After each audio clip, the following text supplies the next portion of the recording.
friends, and thank you for joining us for another episode of Fort Worth Roots. You can find the Fort Worth Roots podcast on all streaming services, Apple Podcasts, Spotify, Pandora, and many others. You can also get the videos on YouTube. Go to YouTube and type in Fort Worth Roots. You can Google it now, folks. You can put Fort Worth Roots in your Google bar, and it will take you to all of our different things. We are on Facebook, Instagram, TikTok, and it's so easy to find. Just Fort Worth Roots. It's getting close, folks. March 30th out at Pouring Glory, along with PG Southside Market. We got the live music festival kickoff. We're going to have Max Cusin, the Gray, on stage at Pouring Glory. And guess what? There's no cover charge. We've got one of these events coming up every single month, March through September. All bands that play inside this series are going to be on one stage at the end of this in September at Pouring Glory. It's going to be a lot of fun. I hope you guys can make it out to at least one of these. We will have more details about the live music festival in the show notes. You can also go to our social media accounts to get updates on what's going on with the live music festival.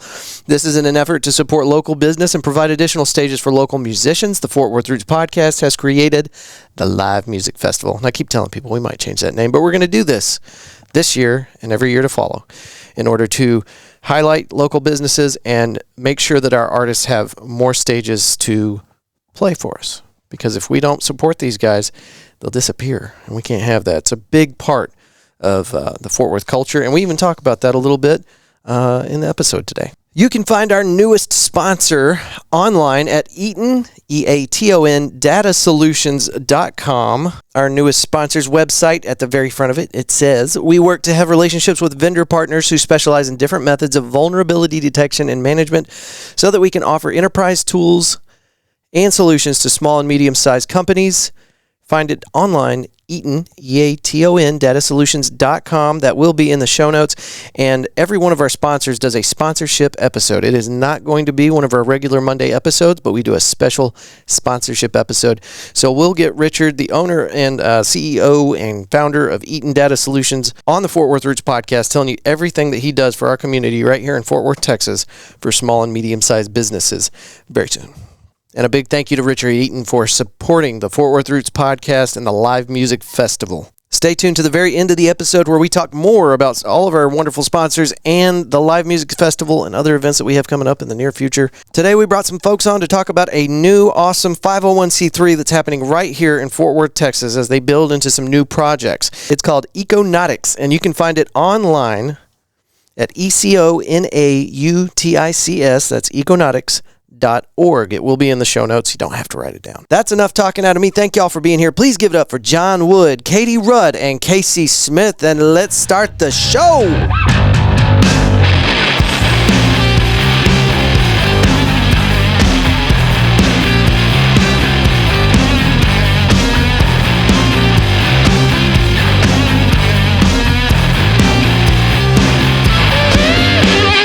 Because you get a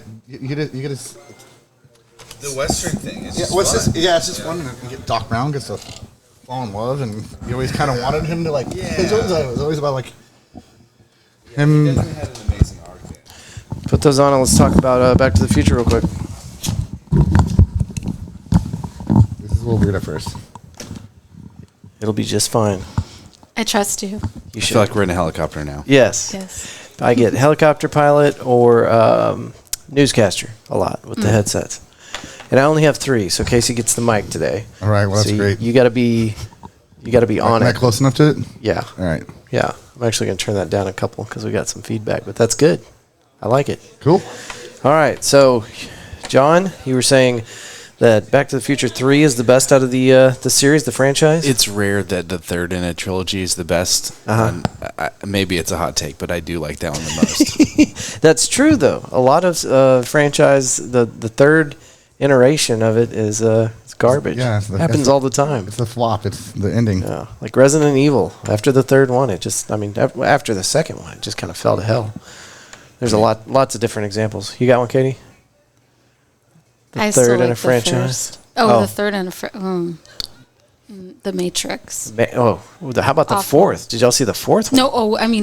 It wasn't my favorite. I was disappointed. Yeah. The first was always my favorite. But did you see the fourth Matrix movie? No, the third killed it for me. Oh, the fourth was awful, and they should be ashamed of themselves. I think it was done. Okay, I got Katie on my left, John at my 3 o'clock, or that'd be my 9. Yeah? Yeah, that'd be my 9 o'clock. No, that'd be my 10 o'clock. John's at my 10, and then Casey Smith at my noon. You are my noon. Cock-a-doodle-doo. All right. Katey, tell us your last name and what you do.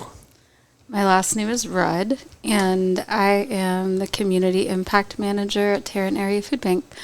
So that looks like I actually kind of have a hybrid job that we're creating right now. And so I am going to be helping merge and synthesize departments together. Okay. In our community nutrition department and our community impact department. So we're merging departments.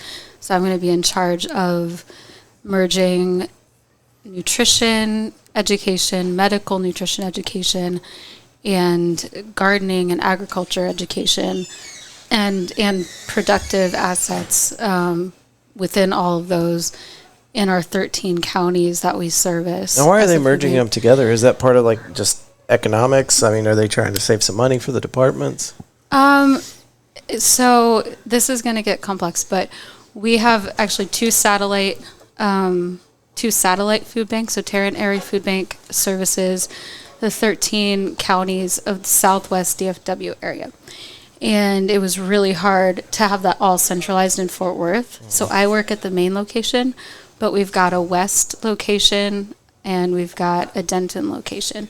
And so the woman that managed the community impact, which is mostly helping people in English and Spanish sign up for SNAP benefits, so food stamp benefits, essentially, they're moving her to Denton so that they can start that up in another county. So they need someone to fill her shoes, but they also need someone to help with the synthesis of all the departments. Sounds like you're just streamlining and making everything just a little more cohesive. Yeah. Excellent. John, can you tell me your last name, brother? Wood. John Wood, okay. And just give us a brief overview of John Wood. I'm an attorney. Oh, crap. Don't hold that against me. Okay. I like to do consumer protection work. Okay. Consumer protection work. Can you kind of elaborate on that for those of us that don't know what that means? Well, within the law, the consumers of insurance policies specifically, my law firm represents policyholders making claims against their insurance companies. Oh, okay, so if their cool. carrier doesn't pay the claim, they break the law, we go sue them for it and get our clients money. Nice. So you're protecting the people against the big, scary... The ones advertising during the big Super Bowl. No names. It's okay. Are you a fan of Fight Club? It's a good film. There's based on a good book. there's the scene in there where Edward Norton is talking to somebody on the airplane, and she says, "What insurance company do you work for?" And he goes, "One of the big ones." Like he didn't want to drop the name, but he's like, "You know them, I promise." You know. And then we got Casey Smith. Yep. Who doesn't need an introduction because he's been on the show 3 times? I believe 2 or this 3 times. I believe this is my 3rd. Okay. Right on. Casey Smith, the former owner of McFly's Pub. It's not official yet. So you still have time to change your mind. Yes. So I'll come. Microphone. Yeah. I've been waiting to pull that card. I knew it was going to happen. I've formally made a decision, but it has not happened yet. But I believe it will be happening.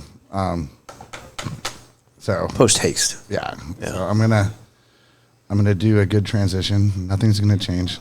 Staff's gonna stay the same. I'm gonna focus on, and I didn't even touch on this yet, but another project that I'd like to put time on. Yeah, we're going to round into that here in a minute. Yeah, we'll let Katey or John take care of that because they know more than I do. I'm just here to help. Yeah. And hopefully help with the construction as well. And also, my construction company has been kind of hurting because I've been working up here so much. So it's great because somebody else wants to run it. Yeah. And it gets to stay the same. Yeah. And what an incredible location. I've talked to you about this several times.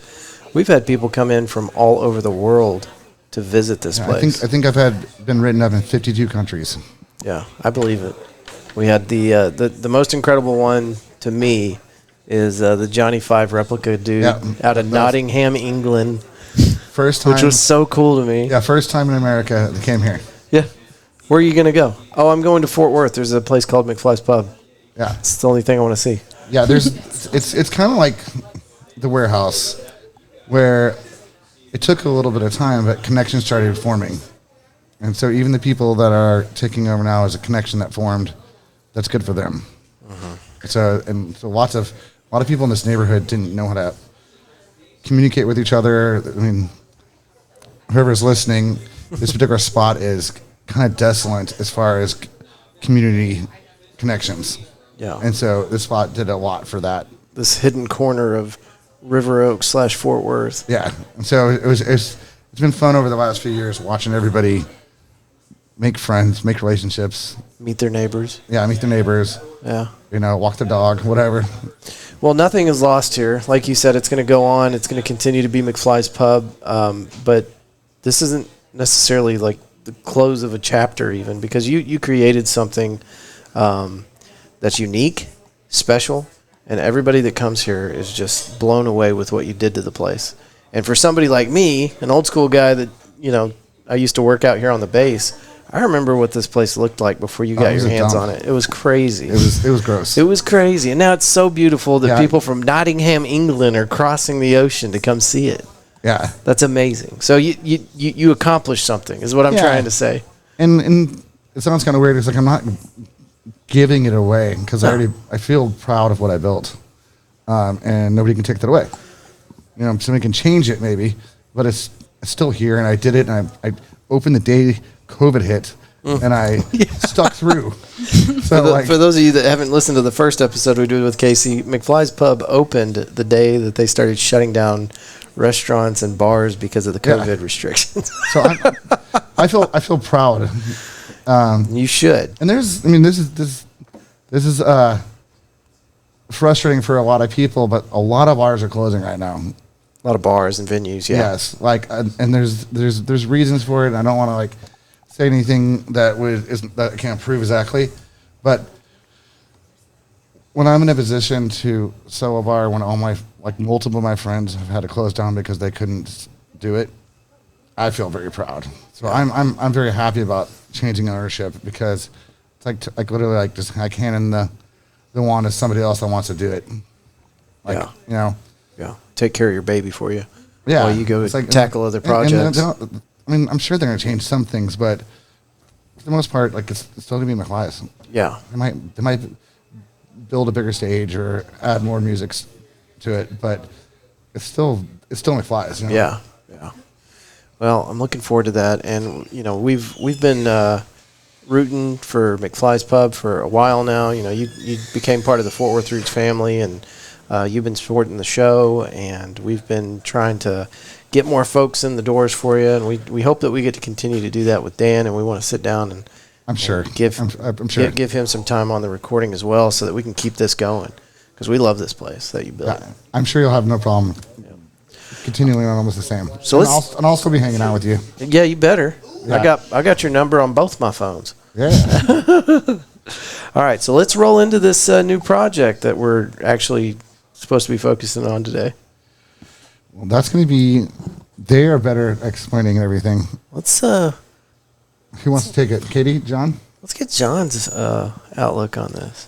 Sure. No, I'm just happy that you're available to help us, because we're going to be doing a lot of building, and we're going to be activating a lot of leadership locally. You're talking construction. Moving dirt, building new structures, using architecture to address community needs, using landscape to address community needs. Those are some of the ideas that we have for Econautics. Okay. And I have kind of a broad understanding of what you guys are getting into, but for our listeners, can we kind of start from the beginning? Sure. So Econautics, it's a portmanteau. It's when you combine words together to create a new one. Okay. Right. So economic, environmental, social factors are all define the sustainability challenges of our generation. And I created this 501c3 after going to law school, after working for other environmental nonprofits, and after writing a book on how to solve these problems. And I realized this is what we need, sort of a gap-filling thing, to activate the power of the private sector to address these interconnected social, economic, and environmental challenges. Can you give me kind of an example? For example, food insecurity in food deserts, especially with young people. They don't have safe places to play. They don't have green space. They don't have wholesome food, nutritious food. They're almost entirely dependent on food served in our cafeterias, which none of us would prefer to eat, and nutritionally is probably lacking. And in a place like Texas, this is my hometown. I love this area. Love being from here. And it's getting really hot in the summers, and there's nowhere for the kids to go. They're inside playing video games or whatever they're doing. I don't know. I mean, but you don't see them outside, do you? No, and the parks are completely vacant. Like you can't swing on those monkey bars. They're 115 degrees. Burn through your hand like lava. And we're millennials, so we actually were straddling the pre-digital age. Like, it felt like we got to go outside when we were kids. And now I'm looking at my neighborhood in the summer. I'm like, they have nowhere to go. So we want to build green space that can also feed them. So that's what we're focused on now. Yeah. I've still got scars on my legs from the metal slides that we had whenever we were kids, because they were 1,000 degrees, and that's how you had fun. Terrible. It's a really fascinating design choice. So here in Fort Worth, you're going to be building things in order to make more sustainable food available? That's one of the byproducts. Okay. When you start solving one problem, you end up creating solutions for all these other issues. Okay. And so what's step one? What do you do right out the gate? Site control. Okay. So most important thing is to establish control over actual dirt, where we can build things, we can have guests, we can have public come in, we can do events, we can grow food. Okay. So we're doing that, and that involves capital. We have got some of our founders and co-founders and really, friends of the nonprofit are putting their property on, for us to use and build on.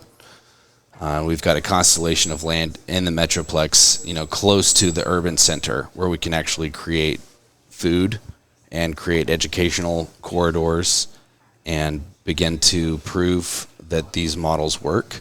And in a way, it's going to be like a living laboratory for people to see it, and hopefully those ideas will spread. And because I'm trying to get a picture of what you're describing to me. So you have a site, you're going to build on it, you're going to invite people out there, they're going to have access to the outdoors, they're going to be able to play and hang out outside, and then you're going to incorporate food production. Yes, using modern urban agricultural methods. Okay. Also create jobs for people. Mm-hmm. Okay. Give people, because it's going to be a lot of people that are going to have to run it. And so it's good for, you can edit this out, but people that might have had a bad past that need a job to get some work. So as far as employment, you'll be we'll be hiring locally, targeting local people that maybe have trouble with job placement. Otherwise, definitely want to create opportunities. Okay. When you're, I didn't mean to speak out of turn, but I was but it's a podcast. We're in the tree of trust. Yeah. That was something that she mentioned, was just like not necessarily like felonies or something like that, but it's like people that need a job and don't have everything to get totally together, but they want to work, or maybe don't have equal access to educational opportunities that other folks might. And so, do you mind if I jump in just for a second? Please do. So when John was talking about why this project is important, there is a drastic need, especially in this area. We have covered a lot of it with concrete. We have really damaged soil. We have a difficult water situation. We have a difficult situation in terms of access to healthy food, especially in certain neighborhoods. Some neighborhoods only have access through convenience stores and gas stations, and maybe they don't have a vehicle, and it takes a while for them to take a bus to get food or healthy food. Maybe there's a educational access to knowing how to use it or cook it, or why it's important. And where this becomes a serious impact is in terms of medical health. So we're seeing a lot of hypertension, a lot of diabetes, a lot of surgeries that are having to be performed because of lifestyle management and barriers to being able to have everyone, regardless of income, have access to the same amount of the same foods that would keep us healthy, and the same sort of physical activity and community formation, like isolation, depression, all of those things stack up to create a space where you could have a lack of health on multiple levels, physical, emotional, spiritual, community, your literal physical food, transportation.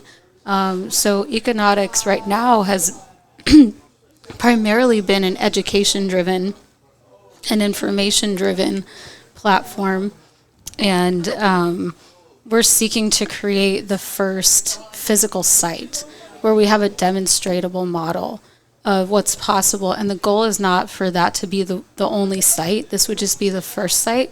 The goal is that we could take all of this and make it scalable and replicable in other cities or even other parts of the city, and work collaboratively with existing nonprofits, including where I work at Terranary Food Bank, including a lot of people that are already doing this good work, but kind of pulling that constellation together to have more of a coalition around using our strengths and working together and pooling our resources. So you guys have already made connections with other organizations in order to kind of make this all come to fruition? Yeah, our new CEO, Talia, has made it a priority to reach out, and it's important to do that. You know, there's limited philanthropy dollars, so we want to make sure that we're not stepping on anyone's toes, that we're harnessing strategic synergies wherever we can. So we're definitely doing that and trying to bring technical, legal, financial, agricultural expertise and resources to bear on a local problem, and solve it with, if you could say, community supported agriculture in general, but in a really progressive way, and in a way creating a decentralized food production, a solution for decentralized food production that could be scaled and exported to other locations. Excellent. Well, and what Casey was talking about and John a little bit, was vocational training programs, which we're still in the experimental stage, obviously, but it's something that the food bank has even been wanting to employ and haven't had enough resources or staff to be able to, is urban agricultural vocational programs for specifically youth and veterans. And so like high school youth, and then we work specifically with the veteran population, and there is a lot of need to just, their jobs are tough right now for a lot of people. Yeah. And so getting some training skills, and also John is like consummate at business. Casey's really good at business. I haven't told either of them this idea before, but I was thinking about doing, what if we did like an entrepreneurship 101 that was just like a series of how to teach youth how to start their own business and successfully do it sustainably. How do we teach people that are maybe in transition or have lost their jobs? How do we teach them how to do that? And have a support system and a community around being able to build their own business and sustain themselves, even if it's part-time. And that's the beautiful thing about having site control as a nonprofit, is that you can do whatever program you feel like is necessary to address the needs of your community, and it's your property, so you can do it there. And that's our goal, to have that autonomy, and then to be able to light as many candles as you can. And education is really powerful like that. And growing food, also teaching people how to grow food. Growing this sustainable enterprise where the site is also paying for itself, and also teaching people how to create their own, and that way we could have a big impact on the economy, a positive impact in where the economic activity needs to go. This seems like such a no-brainer. Like this is the kind of stuff that we should have learned in grade school, right? I mean, Exactly. This should have been incorporated in Here's the thing. grades Here's the thing. 1 through high school. You might have learned it. How old are you? Damn it, Casey! I'm 38 years old. Okay, you might have learned it. It's just not taught anymore. Well, a lot of schools have done away with home economics. We had a home economics class in high school. It's not there anymore. Right. Just like It's like basic life skills everyone should know how to do. Well, It like should be a balancing a required checkbook. class. I didn't know how to balance a checkbook when I was. mean, Nobody does that now. In but third grade, Or they pay gave your me- taxes, or like so many, cook a meal, take care of a child. But we all know that the mitochondria is the powerhouse of the cell. that's true. And I John's could have told you that. Or how your kidney functions. they- Yeah. I got a checkbook when I was in third grade. Did you? Well, you're weird. What the hell were you writing checks for in third grade? That makes you what? 10? Maybe a little less. 9? Well, you're No, making a no, good point. Why isn't the this school gave being me a done? checkbook? It should be. Why is it having to be done through after-school programs and weekend programs? It takes and the private sector to figure out where the system that we all depend on is missing. Like, where are the gaps there? What's the state doing? What's the federal government doing? Like, okay, that should be a minimum standard for consumer protection, the guarantees of our being a citizen, and then anything extra, well, the private sector's got to figure that out. And it's got to be either philanthropy or a for-profit business or some hybrid. And there's a lot of different models now where you can bridge those gaps. And because a business probably always going to be more efficient at solving a problem than the government, No. right? And so if you can use, and now capitalism can also drive a lot of evil stuff. And so can we use the instruments of the marketplace and the incentive structures and the beautiful efficiency that leads to innovation that we know is true, and use that to do the things that usually the government would do, like solving these hard problems? And why not try? And I think the answer is yes, we can. In fact, you can get paid to do the right thing. You can make money by solving these problems that usually the government would address. Yeah. And I've noticed that too. I think that it's okay to form a business idea around helping your community. It doesn't necessarily have to be a 501c3. Not that there's anything wrong with those, but you can also profit. You can make your day job where you can pay for your family's needs and still help the community. I've worked for a lot of companies that they don't really follow that business model. But to your point, the government is kind of phasing itself out because it sucks at everything. I mean, look at space travel. We scrubbed the shuttle program allegedly so that we could save some money in that budget and then build a better, more robust space program. I don't know if it's going to happen or not, but while we were waiting on that, here comes SpaceX. And now they are shuttling everything up to the International Space Station. And that's private sector taking over a key critical government role. And maybe what you're talking about is something that could take over another aspect of the Well, look folly at of the federal government. Look at what the government's doing around food production. We have food safety, and we've got markets for large scale food production. But I think in general it would be healthier if we had more decentralized food production. Yeah. Going down from the federal to the state, from the state to the city, from the city to the family unit, to the neighborhood and the family units, and people growing their own food at the smallest scale would be healthier. And I think you could also address large-scale waste management problems, for example, just by giving everyone a chicken to feed their scraps to. And now, small scale, if everybody takes one step, it's millions of miles, right? If we all did it together, it'd be billions of steps all happening at the same time. So incremental changes that are scaled are really powerful. And so food production ought to be decentralized. I mean, you get monocropping, which is vulnerable.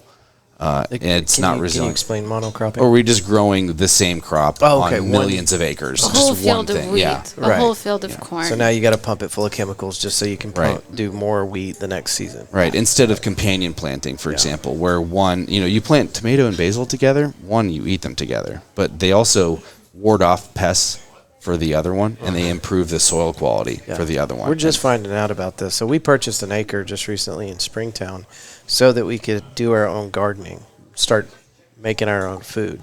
Because I don't want to alarm anybody, but if the trucks stop coming to the supermarket, you got about 48 hours until people are beating each other up in the streets.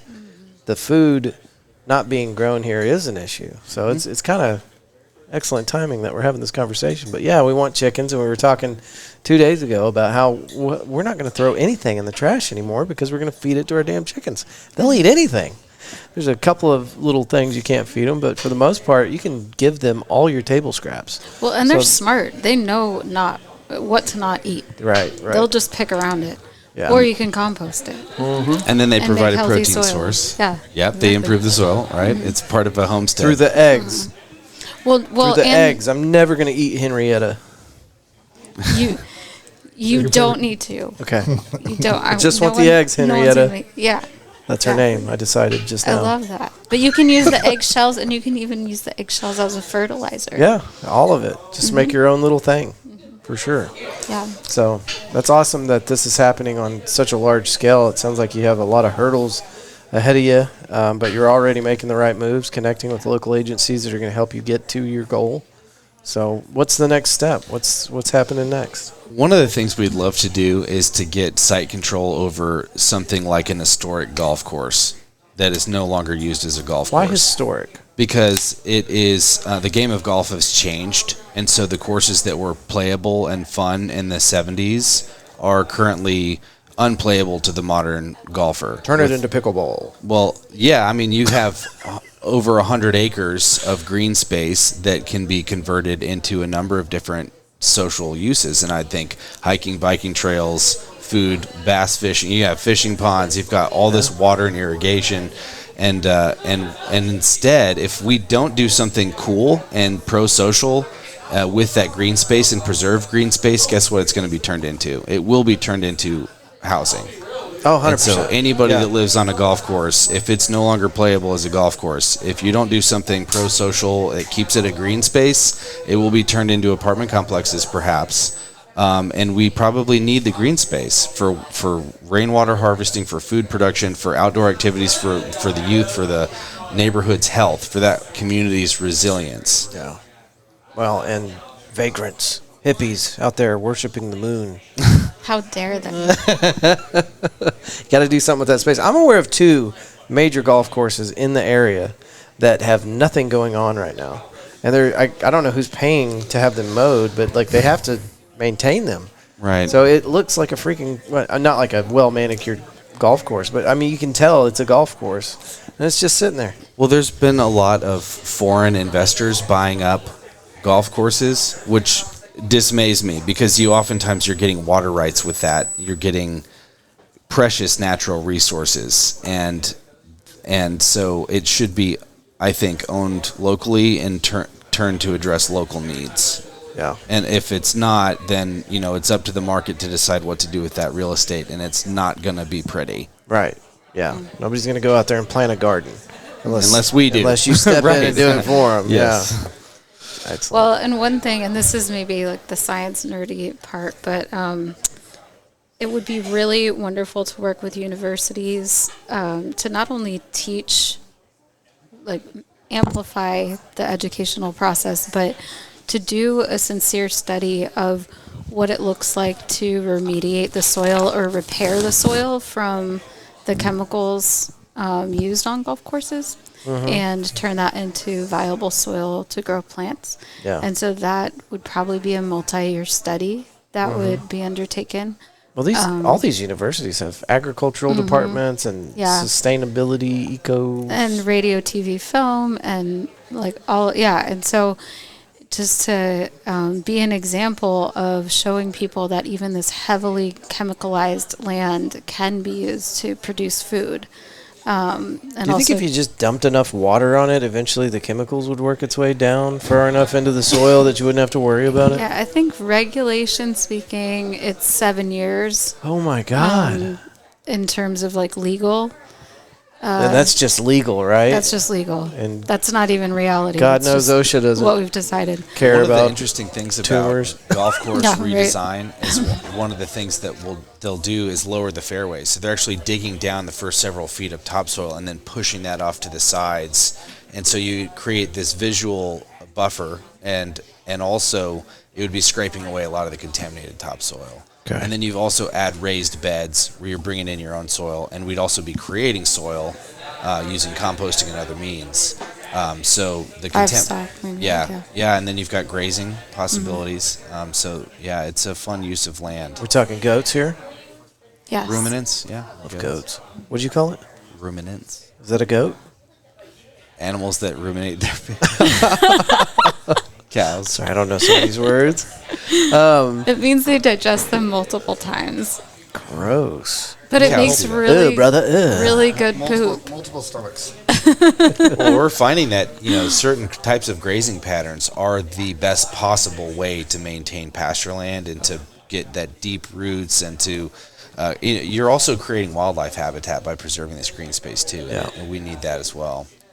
Well, and another thing we talked about doing was doing a living, almost like walking museum outdoors that's educational for Yeah. families. So having places for people to gather and play for sure, but then having this is native prairie land, and there's very little prairie actually left on this prairie. We've covered most of it with other things. Yeah. And so having a zone that's like a restoration project where you can walk around and learn, not just with science, but with interactive things that kids can get excited about. And pollinator gardens. We've had a huge problem with aerial spraying in the area over the past years where pollinators are dying out just because we're spraying for mosquitoes, but that's not... It's not the only thing it kills. No, it kills bees, it kills butterflies, it kills wasps. Well, that's a huge issue. I've heard bats, people talking about that nonstop for the past decade. They don't know what's causing these colony collapses. Is that what they call it? Yep. Mm-hmm. It just happens overnight, and they're like, "Whoa!" We're seeing massive happened? biodiversity losses, and another example and evidence of that's happening is when you drive down the freeway and you're just not getting the bugs on your windshield anymore. Yeah, I've noticed that, And and you drive a motorcycle, so you probably noticed it. more than most. Yes. Yeah, if you're like, it's like where they're all at. So you notice it around the city. Like you can drive from downtown Fort Worth to downtown Dallas and never catch a bug, right? You can, but it's just a very dense city. So you've just got this meat grinder of bug killers up and down every road circulating around DFW. And so, it kills all the bugs, I feel like. Because once you get out of town, say 30 minutes north, south, east, or west, off of an interstate, you start getting just destroyed by bugs whenever you're on a motorcycle. Well, they live there. We're just passing through I know. it. Yeah, sometimes they pass through me. I ate a grasshopper at 60 one time. Hit my teeth, and by the time it got to my throat, it was liquid. It was an 8-pound grasshopper, if I remember correctly. Yeah. Well, look, there's one way to solve the food security issue is to do things like eating insects, and I think While on a we're motorcycle. at 60 miles an hour. I mean, at scale, and I don't like those answers. I don't like those kind of engineered. It's like societal engineering. It's weird. I like the smaller answer, which is self-reliance. It's growing whole food, having real animal protein, and that's doable. We want to prove that it can be done. We want to provide the technical resources and like a living lab to show what's working and what's not. Because otherwise, we're going to end up with big engineered government solutions like we're going to be fed insects to meet our protein needs. Yeah. And so which is the thing they're talking about. Right. Right. And so if you don't like that as an outcome, well, then support what we're doing and things like this to make it more likely and easier for a young person who's hungry to go find food. Because if you go to a food bank and they're doing a really important work, but you can't feed a kid with a truckload of cabbage, you need to actually have a meal for them. Yeah. And if you can grow your own food and you can eat fresh food, well, that's an even better answer.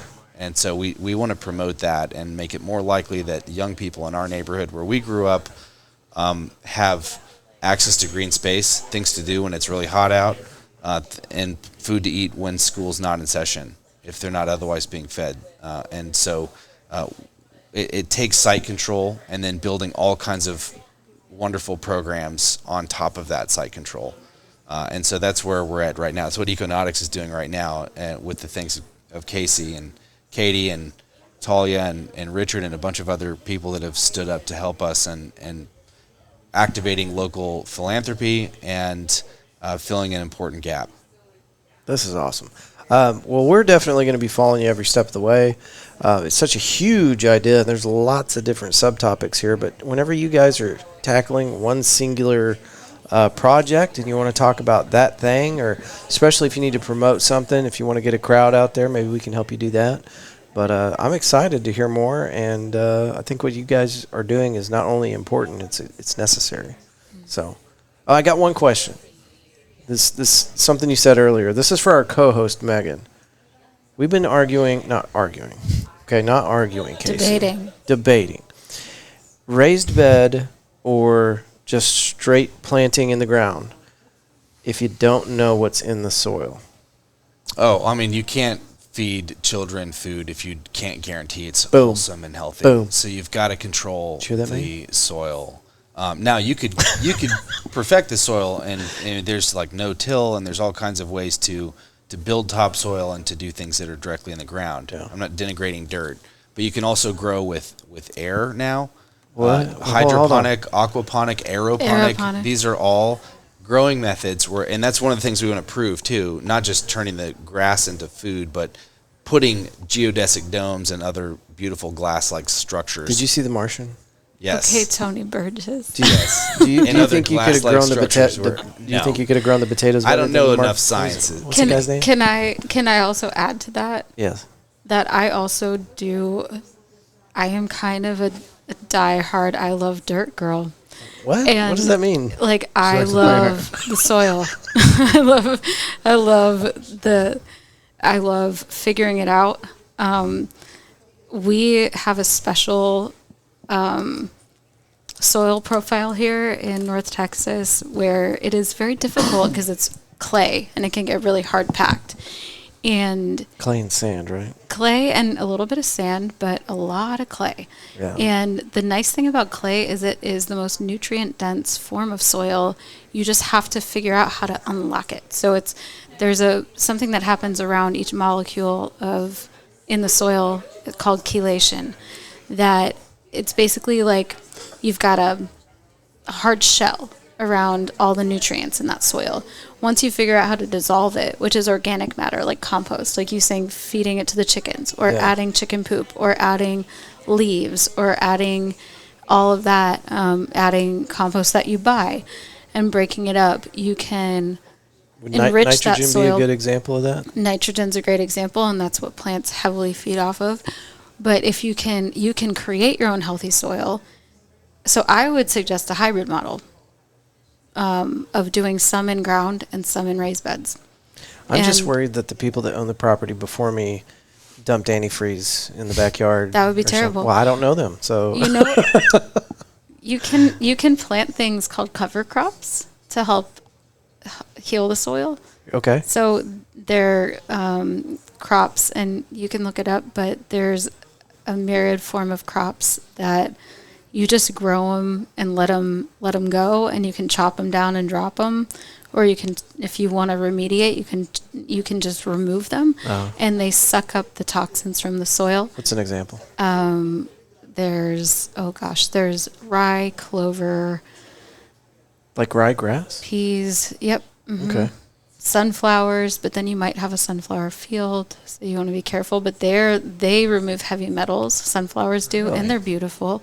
So you could do like a season of sunflowers and cut them all, and just remove them and pull the stems out of the ground. Very cool. And then go back the next year. And the thing about this is it takes patience and it takes persistence. Which is probably going to be the hardest part of educating the public, because none of us have patience anymore. Which is why the hybrid model of having some raised beds where you have full control of the soil, and then also have some soil you're repairing, then that gives you the ability to experiment with both, which it's a constant experiment with growing food. Eat here, play there. Mm-hmm. Okay. Yep. And grow like that's your labor of love. It's going to be a lot easier doing the raised bed route, but it's also worth remediating the soil, because the nutrients that are in our native soil in Texas are really beautiful. Yeah. Anyway. I wonder if there's maybe a way to test the soil. Could you send it to Yes. That should somebody? be your first step. check that stuff out? I forget the what ag it's called. extension programs Yeah. will send you a little test kit. You just put some dirt in the pouch and ship it to their lab, and they'll tell you what's in it. Okay. I'll have to look into that for sure. Yeah, Katie's right, though. Soil's super important. Like, humanity in most life on Earth depends on this 2-inch or so layer of humus, topsoil. yeah. Like that's just being eroded and degraded and contaminated.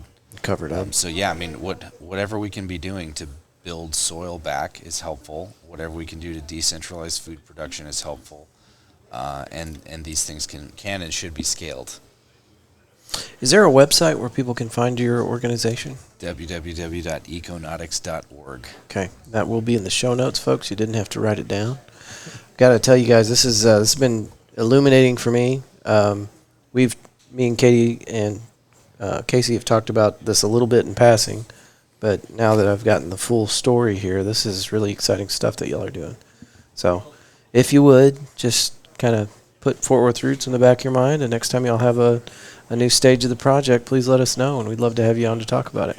Absolutely. Since it's happening right here in Fort Worth, Texas. Absolutely. Got to get the musicians involved. We'll bring them out. We'll do a benefit. I can help with that. Absolutely. I got you on that. Yeah. In fact, we have a live music series that launches March 30th out at Pouring Glory, and then a leg of it is here at McFly's as well. We should do a big groundbreaking party. Yeah. Yeah. Artists are the vanguard of culture. They're important. Yeah. They're really important to channeling the best of humanity. I got about 80 on speed dial, so you just let me know. I love it. Well, Andrew, thank you so much for Absolutely. allowing us to be a part of this and the transition to McFly's and something that Yeah. Casey is.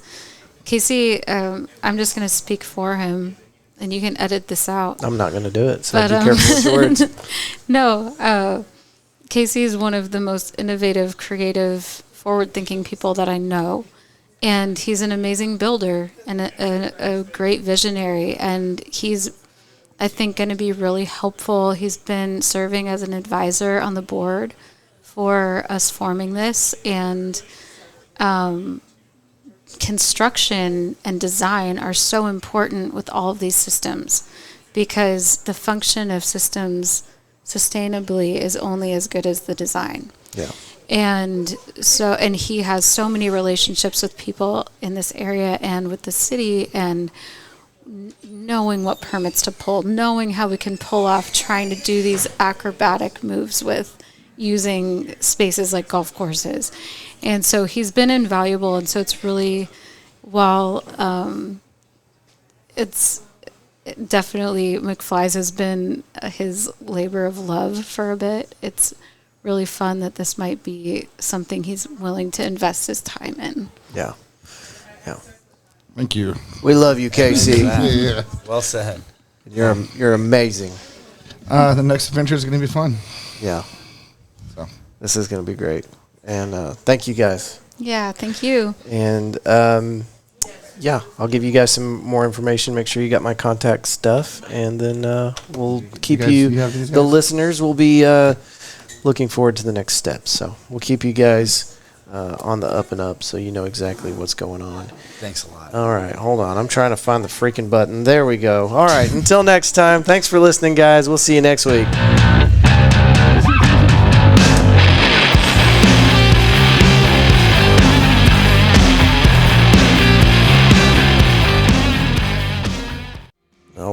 All right. John Wood, Katey Rudd, Casey Smith, my friends, thank y'all so much for being on the Fort Worth Roots podcast. You can check all that out at Econautics, ECONAUTICS.org, this local 501c3.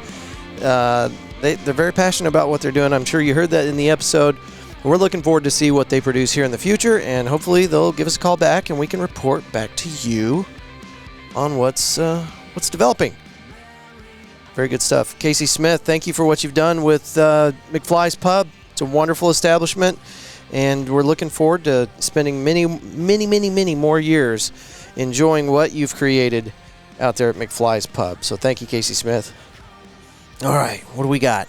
We got the Live Music Festival, March 30th out at Pouring Glory. The Gray performing live for you. No cover charge, guys. It's free. Again, let me read this off for you. The point of the live music festival, in an effort to support local business and provide additional stages for local musicians, the Fort Worth Roots Podcast has created the Live Music Festival. We want to know if you can make it out. There's no cover charge, and it's going to be a lot of fun. We need your support in order to highlight these small businesses. Let me read off the businesses that we're going to be highlighting during this music festival. This is where it's going to be taking place. Pouring Glory, March 30th. We'll be at Camp Carter, April 27th, as for part of the River Oaks Springfest car show. So that's going to have a lot of businesses out there, 80 to 90 different vendors from local businesses around our community, some 501c3s out there. Augie's Sunset Cafe and Marina, that's on the lake. That's on Eagle Mountain. It's a beautiful location. We're really looking forward to that. Going to have the Jaybirds out there for that one. Panther Island Brewing. It's a great little location just north of downtown Fort Worth. Jaybirds are going to be out there. Late to the Station playing at Panther Island Brewing. I just messed that up. Okay, we're going to pretend like that didn't happen, okay? Late to the Station at Panther Island Brewing, just north of downtown. Type it into your Googles. It will take you straight there. The Cicada. If y'all haven't been out to the Cicada yet, it's in the same location as Old Main at Southside. It's a lot of fun. We love what they've done with the place. The Spectacle is going to be playing out there August 11th. And then all bands are playing on stage at Pouring Glory September 28th. And I know I messed that up. The Traumatics are going to be at McFly's. That's May 25th. Itchy Richie and the Burning Sensations at Camp Carter April 27th. I just screwed that all up. But anyway, check it out. On our social media pages, we're going to have the Live Music Festival information updates. Just as they come down the pipe, we'll make sure you know about them. And again, here on the show, Fort Worth Roots Podcast, we'll make sure you got all that. And then, September 28th, the big event. We do this every single year, and this entire thing is just an extension of that. You know, we put on one big show every year. We decided, you know what, let's do it every month from March through September. So we're going to do it. Businesses are struggling out there. All of our local folks getting bought out by these big chain restaurants and California companies and Dallas outfits. And anyway, it sucks. We don't like it. So we're doing something about it. There's people it's not just me. There's other people out there that are trying to do something to make sure that we get to keep Fort Worth the way we love it. And the only way to do that is to kind of stand up and do something about it. So this is my version of that. Live Music Festival.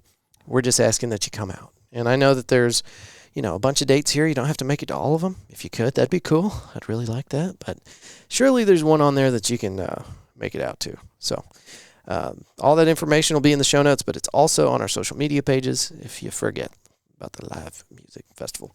All right, let's talk about these sponsors. Of course, we got Eaton Data Solutions. Pulling that up right now. Full service managed IT. We work to have relationships with vendor partners who specialize in different methods of vulnerability detection and management so that we can offer enterprise tools and solutions to small and medium-sized companies. All that information will be in the show notes so that you can find Eaton Data Solutions easily. You can go directly there, eatondatasolutions.com, and we are going to get this gentleman, Mr. Richard Eaton, on the show soon to tell us all about his company and why he does what he does. He was telling me some of the horror stories of small and medium-sized businesses that can't afford the big service packages that come from these IT departments that protect your data, and as a result, they lost everything. So that's where Eaton Data Services come in. They provide you with the same services that these Fortune 500 companies are capable of purchasing, but he does it as a local level at an affordable rate for small and medium-sized businesses. It's excellent. We're very proud to be partnered with Eaton Data Solutions.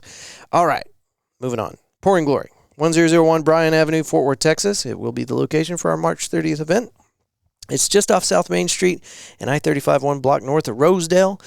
I love their food. Usually, whenever I put these episodes out, I tell you, I'm going to head over there and have a burger. I ain't got time for it today. We're busy. We got all sorts of crazy stuff going on.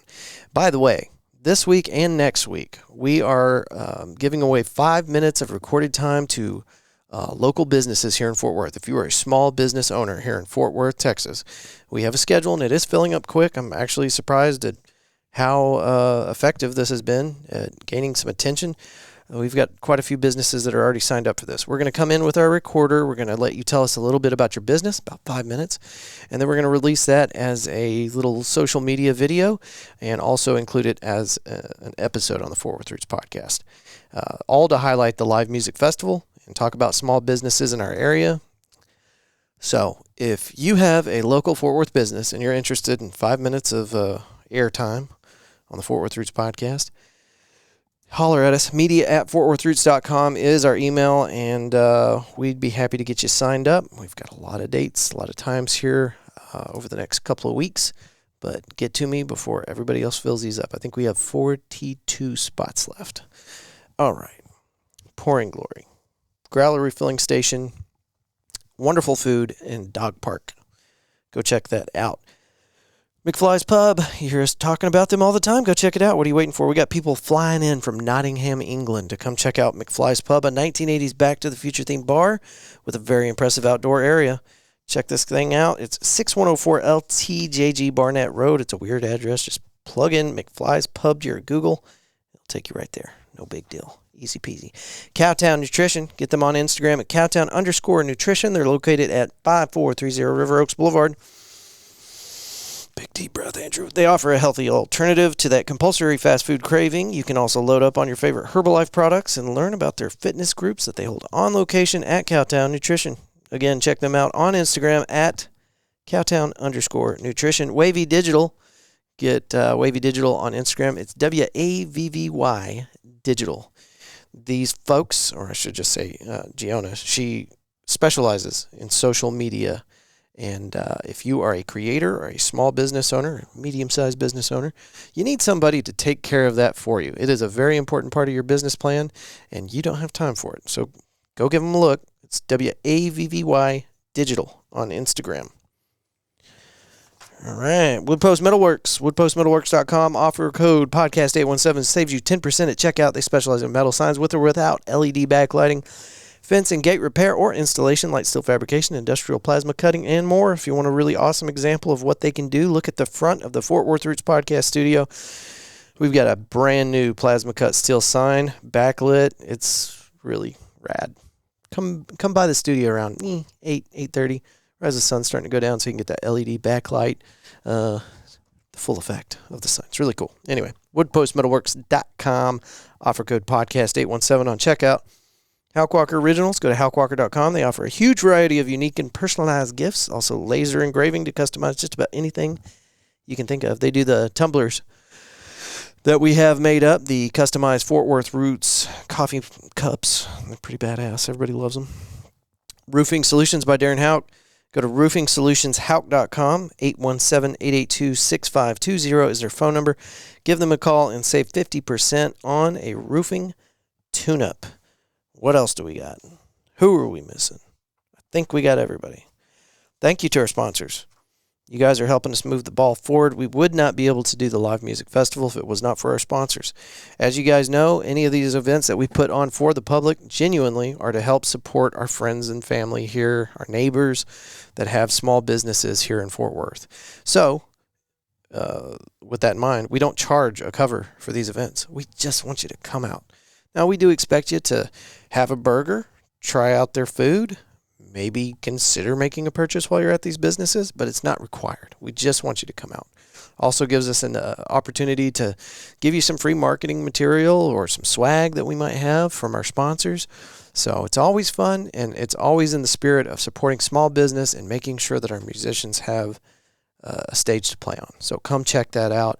Live Music Festival, details in the show notes for this episode and every other episode we put out until the end of September. So, guys, thank y'all so much for listening to the Fort Worth Roots podcast. We've had such an amazing journey, and we've met so many incredible people. I get the question asked to me almost weekly, why do you keep doing it? It's because of the people that I get to meet along the route, just out doing these things, talking to businesses, interviewing guests, hanging out with our local musicians. It's been an absolute blast. But I can't do it without you guys listening and checking out our social media accounts. So thank you guys every time you give us any kind of interaction at all. Those analytics do show up, and it does help. So thank you for sharing posts. Thank you for letting your friends know about the Fort Worth Roots podcast. That's enough talking out of me, guys. Thank y'all so much one more time. And, yeah, we'll see you next week. See ya.